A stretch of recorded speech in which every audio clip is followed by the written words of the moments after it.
Se não ganhou do Audax Italiano, do possante Audax Italiano, que é vice-lanterna do campeonato chileno, mas vai ganhar de quem?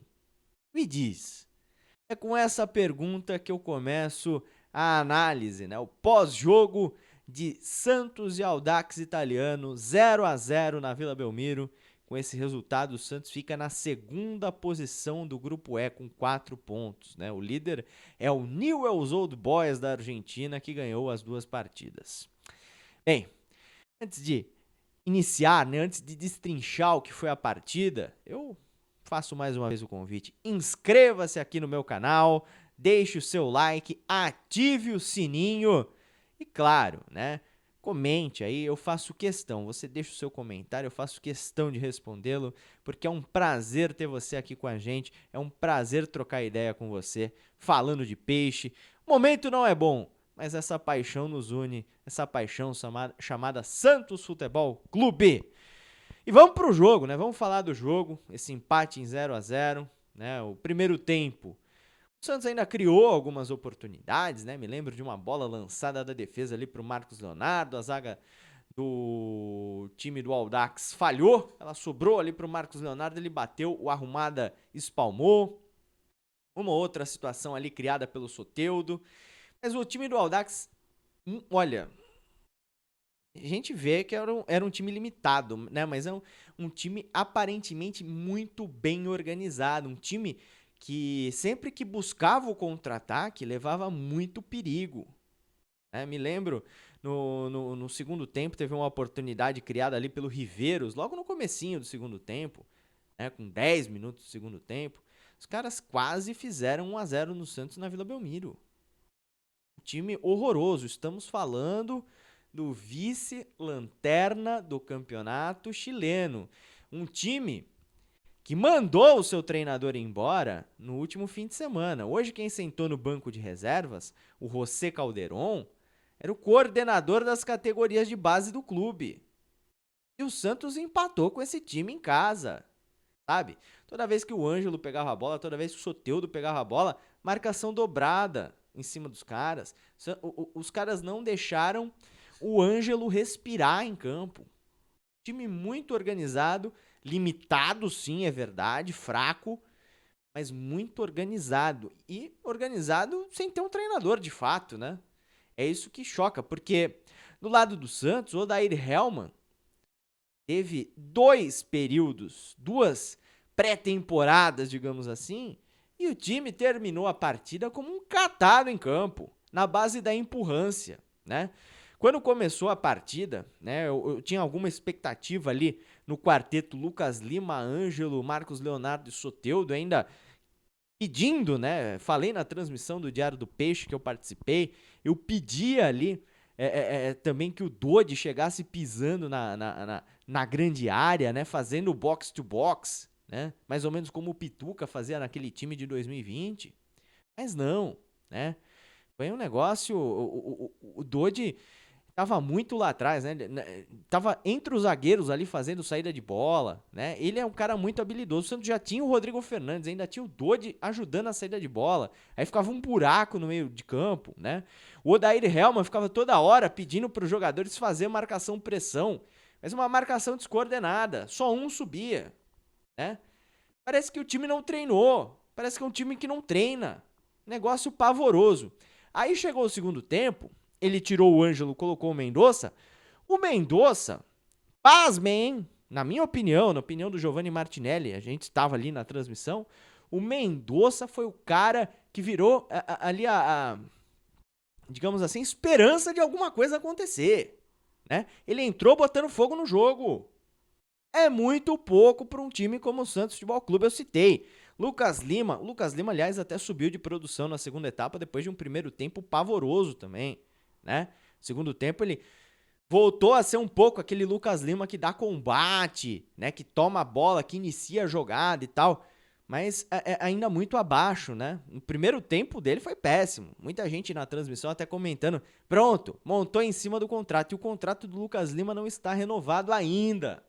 Como não está renovado também, né? Embora o Santos diga que vai adquirir o Soteldo, né? O Soteldo ainda não foi adquirido pelo Santos. O Santos ainda diz que vai comprar o Soteldo, mas hoje o Soteldo estava muito abaixo, principalmente quando ele pisava dentro da grande área, né? Primeiro quando ele tentava cruzar bolas para o Ângelo e para o Marcos Leonardo. Marcos Leonardo, nanico, né? 1,75 m, 74 de altura.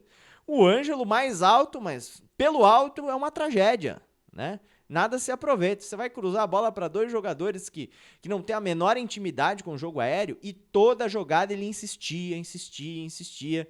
Quando não tentava o drible dentro da área e perdia a bola, né? Então, reconheço, né? A gente tem que lembrar que o Soteldo tá sem o seu melhor ritmo de jogo, né? Estava parado, tá voltando de lesão, mas o que ele fez hoje, e volto a repetir, contra o Audax italiano, vice-lanterna do campeonato chileno, muito pouco. Assusta. Aliás, como assusta a atuação do Santos de forma coletiva. O Bauerman, polêmicas à parte, né? Terminou o jogo tomando um drible da vaca na porta ali da grande área.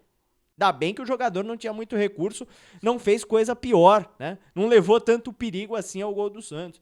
Mas tomou um drible da vaca desmoralizante, né? E assim, eu ainda não vi a coletiva do Odair Hellmann. Eu acho que ele tem muito o que explicar, né? Cada vez que ele mexia no time, acho que exceção feita a entrada do Mendonça, que também assim, é o cara que fez um pouquinho mais que os outros, mas não fez muita coisa, né? Mas cada vez que ele mexia, o time do Santos terminou um catado em campo. Um catado. Um amontoado de jogadores.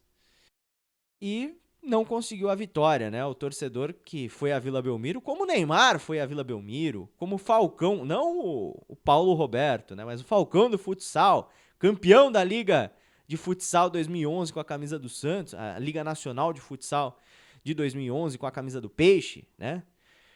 Como ambos foram na expectativa de ver uma partida, se não grandiosa do Santos, uma partida, né, que o Santos ganhasse de 0-0, nem isso o Santos foi capaz de fazer. Uma pena, a atuação do Santos lamentável, não vi ainda a coletiva do Odair Hellmann, mas ele tem muito do que se explicar, né?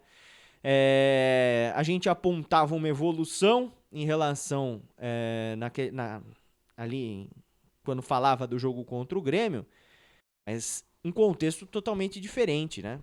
Um contexto em que o Santos foi um time mais reativo. Hoje cabia ao Santos propor o jogo. Cabia ao Santos massacrar, golear, por que não, o time do Audax italiano. E o Santos ficou, mas não é devendo, ficou devendo demais. Devendo demais. Então tem muito o que se explicar o técnico Odair Hellmann sobre o fraquíssimo desempenho do time dentro de campo na noite desta quinta-feira na Vila Belmiro. E assusta mais se a gente pensar que no fim de semana, no domingo, o Santos terá pela frente o Atlético Mineiro. O Atlético Mineiro não vive um grande momento, mas ainda é um time que ganhou o campeonato estadual e é um time ainda com resquícios daquele Atlético brasileiro campeão de anos atrás, né? Tem o Hulk, tem jogadores perigosos, experientes, jogadores estes que o Santos, se tem, andam escondidos. Essa é que é a grande realidade, né? Então, lamento demais a atuação, né? E fico na expectativa de uma reação para o jogo de domingo, um adversário mais qualificado. E aí, meu amigo, se não ganhar domingo, o Santos já perdeu na estreia, se não ganhar domingo, a pressão, minha opinião, a pressão para cima do Odair Hellmann fica insustentável. O vídeo, temos agora 9 minutos de vídeo, gostaria de falar muito, mas muito mais desse jogo, mas é o seguinte, o jogo foi tão fraco, mas tão fraco, nem vale a pena se estressar. É hora dos jogadores do Santos, sabe, botarem a mãozinha na consciência. Individualmente, os jogadores não estão rendendo. E como equipe, o time não funciona. Jogadores, comissão técnica, direção de futebol e direção do clube. Botem a mãozinha na consciência de vocês. Vocês são o Santos Futebol Clube. Vocês precisam apresentar muito mais do que vem sendo apresentado, porque o nosso padrão, o padrão da torcida é altíssimo. E vocês, principalmente os jogadores, vocês podem entregar mais, tá? Vocês estão sendo cobrados porque vocês podem fazer melhor do que vem sendo feito. Então, botem a mãozinha na consciência de vocês. Domingo, Campeonato Brasileiro contra o Atlético Mineiro. É para ter outra atitude, é para ter outra pegada, né? O treinador, se quiser que o time marque pressão ao Atlético Mineiro, que treine isso direitinho, né? Que não treine esse negócio de só um vai cobrir, aí deixa o buraco, e aí o time adversário, como o Audax Italiano, cansou, né? De sair jogando no contra-ataque, se aproveitando das brechas, né? Das subidas. O Santos também criou algumas oportunidades no erro do adversário, não vou falar que não, né? Principalmente no segundo tempo. Mas precisa melhorar a coordenação da linha de marcação. Se vai marcar com linha alta, tem que estar melhor coordenada. Não é para só um aperta, o outro fica olhando, que aí tá tudo errado. Então, jogadores, comissão, todo mundo tem que trabalhar para melhorar. Ou troca. Ou troca. E agora tá mais difícil, né? O mercado de treinadores tá mais escasso. O Santos teve a oportunidade. Escolheram manter o Odair Helman. O recado... Eu fui um dos que nas minhas redes sociais, aliás, falando em minhas redes sociais, todas aqui na descrição, tá? Você me acha em qualquer lugar. Instagram, Twitter, Facebook. Tem até link de loja do Magalu, link para você fazer compra na Amazon, tem tudo aí, tá? Mas eu na minha rede social cansei de avisar. O estilo do Odair não casou com o Santos. O Santos, depois do jogo contra o Ituano no Campeonato Paulista, deu mais uma pré-temporada, entre aspas, pro Odair Helman. Eu não daria. Já perdeu na estreia. Hoje foi contra o Audax Italiano, que não conseguiu. O Santos não conseguiu ganhar na Vila Belmiro do Audax Italiano. Isso não entra na minha cabeça. E domingo tem o Atlético Mineiro. Ou a coisa muda dentro de campo, ou vai mudar na beirada. E do jeito que tá, não dá. Beleza, gente? Um abração a todos. Tchau, tchau.